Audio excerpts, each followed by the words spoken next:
आणि आता थेट जाऊयात बारामतीमध्ये। सध्या अजित पवार हे पालखी सोहळ्यामध्ये सहभागी झालेले आहेत। आज बारामतीमधून पंढरपूरच्या दिशेने ही पालखी मार्गस्थ झालेली आहे।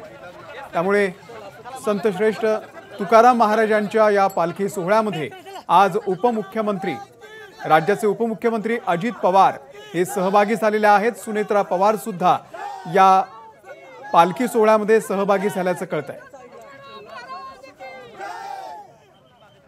आपल्या हातामध्ये टाळ घेत भजन करत सध्या अजित पवार या रॅलीमध्ये सहभागी झालेले आहेत।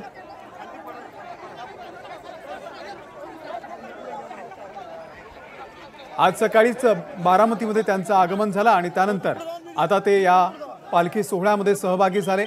पंढरपूरच्या दिशेने बारामतीमधून आता ही पालखी निघालेली आहे।